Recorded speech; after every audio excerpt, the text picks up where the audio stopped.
mengasihiku dengan sepenuh hati, tak pernah sama seperti dunia ini.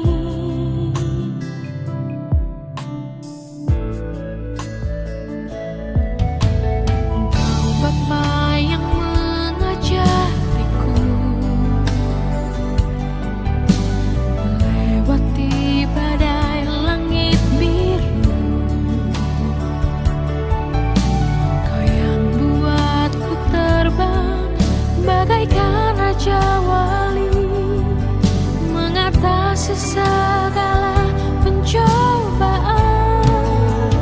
Kau Bapakku yang baik, mengerti bahasa tetesan air mata. Tak kau biarkan ku berjalan sendirian, sebab kau Bapakku yang baik.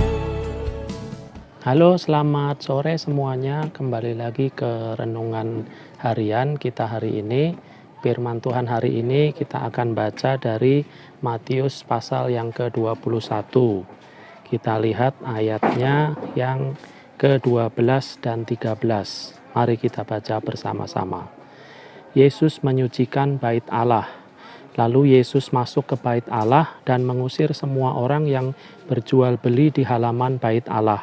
Ia membalikkan meja-meja penukar uang dan bangku-bangku pedagang merpati dan berkata kepada mereka, "Ada tertulis, di rumahku akan disebut rumah doa, tetapi kamu menjadikannya sarang penyamun."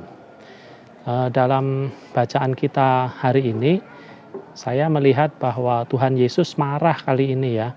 Nah, padahal kita sering mengkonotasikan kata marah itu dengan hal-hal yang negatif. Benarkah demikian? Kalau memang benar begitu, pasti Tuhan Yesus nggak akan pernah marah dong. Tapi ternyata dalam firman Tuhan ini diceritakan Tuhan Yesus marah. Berarti marah sebetulnya sesuatu yang natural, yang memang diberikan Tuhan buat kita. Cuma pada saat kapan kita menggunakan kemarahan itu, mari kita lihat lagi kemarahan seperti apa yang bisa dipakai untuk membangun sesama kita manusia. Kita lihat kemarahan yang pertama dilakukan Tuhan Yesus, yaitu kemarahan yang ada penjelasannya. Jadi Tuhan Yesus marah itu ada tujuannya, ada penjelasannya. Kenapa kok dia marah? Disebutkan dalam ayat yang ke-12, ia membalikkan meja-meja penukar uang dan bangku-bangku pedagang merpati. Bahkan marahnya saya rasa ini marah besar ya, sampai membalikkan meja-meja, kemudian bangku-bangku pedagang. Nah, penjelasannya kenapa dia marah seperti itu?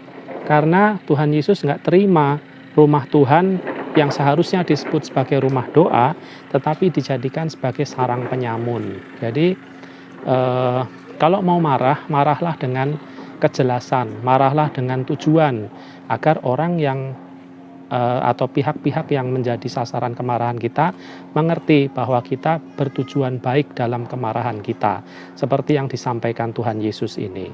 Kemudian kemarahan yang baik yang kedua, yaitu kemarahan yang tidak subjektif.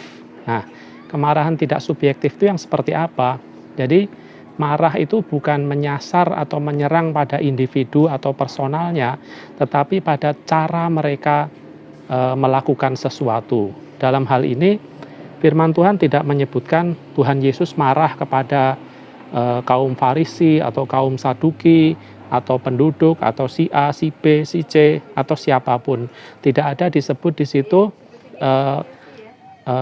personal atau pihak-pihak tertentu yang spesifik. Tetapi Tuhan Yesus yang membuat dia marah adalah cara mereka dalam memperlakukan rumah Tuhan yang seharusnya dibuat beribadah sebagai rumah doa, tapi mereka malah memperlakukannya sebagai ajang bisnis. Jadi marah boleh, tapi tidak boleh subjektif. Artinya yaitu tadi cara atau metode yang salah itulah yang menjadi alasan yang benar untuk sebuah kemarahan. Lalu, betulkah kemarahan Tuhan Yesus itu tidak subjektif, ya, ini dikuatkan di Injil Lukas. Kita baca Injil Lukas ayatnya pasal yang ke-19 ayat yang ke-47. Nah, pada ayat 47 ini Injil Lukas pasal 19 disebutkan, setelah Yesus marah, tiap-tiap hari ia mengajar di dalam bait Allah. Imam-imam kepala dan ahli-ahli Taurat serta orang-orang terkemuka dari bangsa Israel berusaha untuk membinasakan dia, dan seterusnya. Jadi ayat 47 bilang, ia masih mengajar di dalam bait Allah. Kecenderungan kemarahan yang subjektif pasti nggak mau bertemu dengan orang-orang yang menjadi sasaran kemarahannya. Nggak mau menegur, nggak mau bertemu muka. Tapi yang dilakukan Yesus beda ya. Dia tetap mengajar di dalam bait Allah. Artinya kemarahannya tidak menyasar pada personal atau individu atau kelompok tertentu, tetapi murni kemarahan yang menyasar pada metode yang salah, pada perilaku yang salah. Karena dia mengasihi setiap individu, setiap kelompok yang berinteraksi dengan dia pada waktu itu. Nah, kesimpulannya apa buat kita hari-hari ini? Marah itu boleh, marah itu sesuatu yang diberikan Tuhan, tapi ingat, marah harus dilakukan dengan tujuan yang baik, dengan kejelasan, dengan tujuan yang memang untuk membangun orang-orang yang menerima kemarahan kita. Lalu marah ditujukan untuk memperbaiki perilaku, bukan untuk menyerang individu, menyerang personal dari pihak-pihak tertentu. Nah, selamat mencoba marah yang baik ya, sehingga boleh membangun sesama manusia di antara kita. Terima kasih, demikian firman Tuhan. Tuhan Yesus memberkati. Shalom.